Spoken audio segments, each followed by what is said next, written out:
You wake up, reach for your phone, scroll through the same apps, and maybe grab a coffee without even thinking. Sound familiar? That's not just routine, it's your brain running on autopilot. And here's the wild part. Most of your daily actions aren't conscious decisions. They're habits quietly controlling your life from behind the scenes. This video is going to challenge everything you think you know about your own behavior. Because what if the reason you procrastinate, overeat, or stay stuck in the same patterns isn't laziness or lack of willpower, but the way your brain is wired? We're diving into the science of habit loops, the brain's filtering system called the Reticular Activating System, RAS, and how neural pathways shape your behavior. These aren't just fancy terms.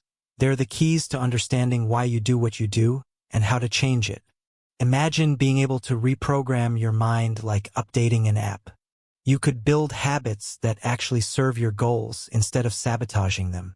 You could stop feeling stuck and start feeling in control. This isn't just motivation talk. It's neuroscience. And once you understand how your brain works, you'll see that change isn't just possible, it's inevitable.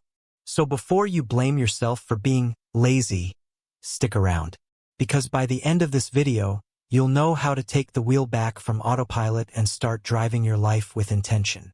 Ready to find out what's really going on inside your head? Let's break down the invisible engine that drives most of your behavior. The habit loop. Simple but powerful. Every habit, good or bad, follows the same pattern. Cue, routine, reward. The cue is the trigger. Could be waking up, feeling stressed, or hearing a notification. Your brain recognizes this signal and prepares to act. Then comes the routine, the behavior itself. Maybe you scroll through your phone, grab a snack, or go for a run. Finally, there's the reward. That little hit of dopamine that makes your brain say, "Let's do that again." Over time, this loop becomes automatic. You don't think about it. You just do it. And your brain loves it because it saves energy. It doesn't have to make a decision every time. It just runs the program. Here's the catch. Your brain doesn't care if the habit is helpful or harmful. It only cares that the loop works.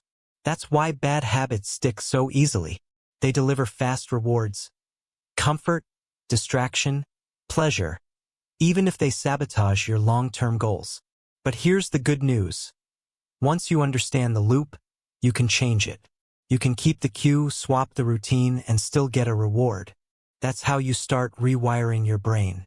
Think about one habit you want to change. What's the cue? What's the routine? What's the reward? Once you map it out, you've got the blueprint for transformation. Let's talk about autopilot. Not the kind in airplanes, the kind in your head. Your brain is constantly looking for ways to save energy. It's like a super efficient machine that doesn't want to waste fuel on decisions it's already made 100 times. That's why habits exist. They're shortcuts. Instead of thinking through every action, your brain stores routines and runs them automatically. Wake up, brush teeth, check phone, pour coffee. No need to analyze or decide. Just go. This autopilot mode is powered by a part of your brain called the basal ganglia. It's like your internal hard drive for habits. Once a behavior is repeated enough, it gets filed away and triggered without conscious thought. This is great when the habit is helpful, like exercising or reading. But it's a problem when the habit is harmful, like doom scrolling or stress eating. Because your brain doesn't judge. It just automates. And here's the twist. The more you repeat a behavior, the deeper the groove it carves in your brain. Like a path in the woods that becomes a highway. That's why change feels hard. You're not just fighting willpower, you're fighting wiring. But don't worry, you're not stuck. Your brain is flexible, can change.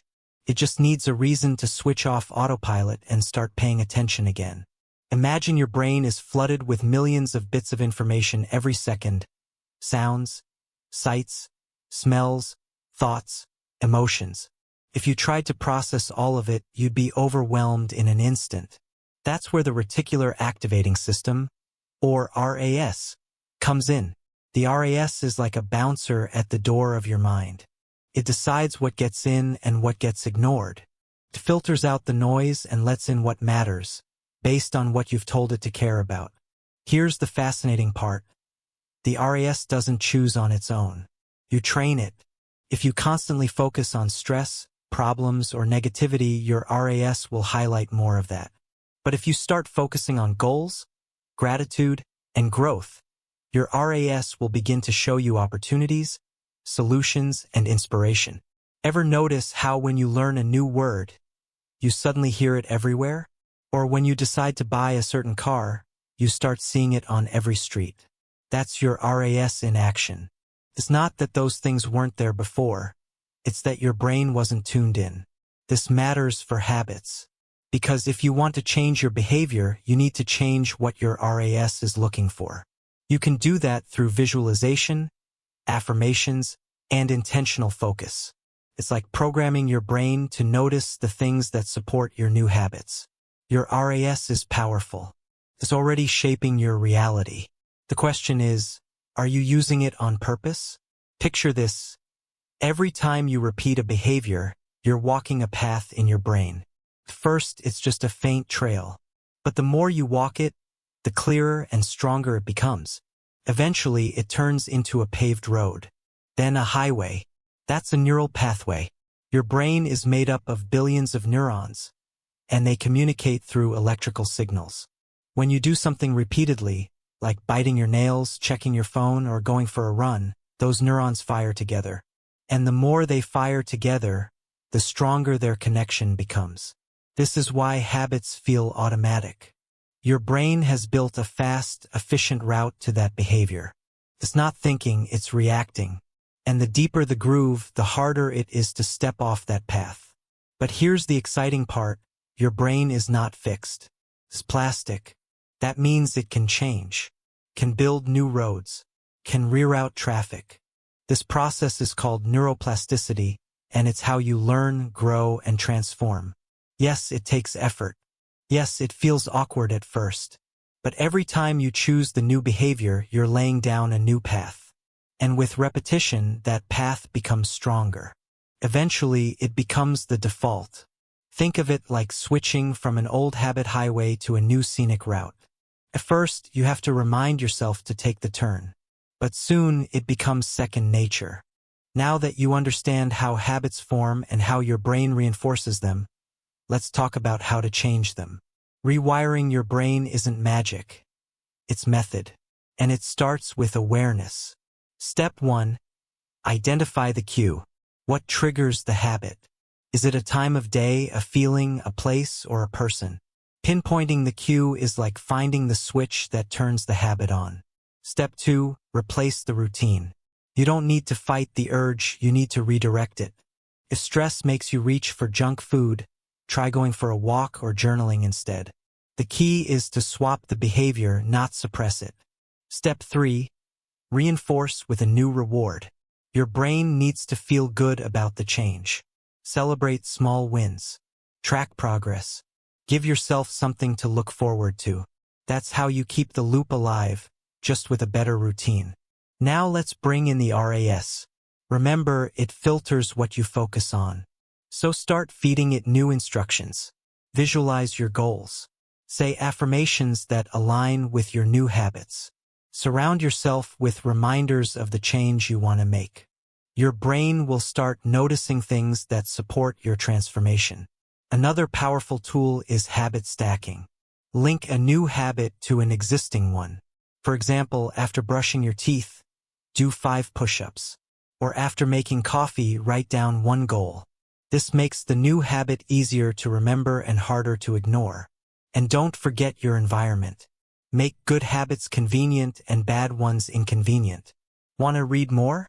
Leave a book on your pillow. Want to stop scrolling? Put your phone in another room. Let's bring all this science down to earth. Because rewiring your brain isn't just theory. It's happening every day, in real people's lives. Take someone who struggled with procrastination. They used to wait until the last minute, feeling overwhelmed and guilty. But once they understood their habit loop, they realized the cue was stress, the routine was avoidance, and the reward was temporary relief. So they swapped the routine. Instead of scrolling, they took 5 minutes to plan their next step. Over time, that small shift rewired their response to stress and boosted their productivity. Or consider someone who wanted to get fit but couldn't stick to a routine. They didn't just rely on motivation. They used habit stacking.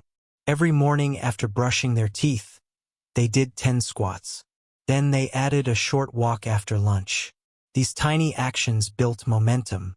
Within months, they had a full workout routine and it felt natural. Even people recovering from addiction use these principles. They identify triggers, build new routines, and surround themselves with environments that support change. It's not easy, but it's possible. Because the brain is adaptable. And every time you choose a better habit, you're proving that change is real. You don't need to overhaul your life overnight. You just need to start. One cue, one routine, one reward, then repeat. The stories are endless. And yours could be next. You've learned the science. You've seen the stories. Now it's time to put it all into action.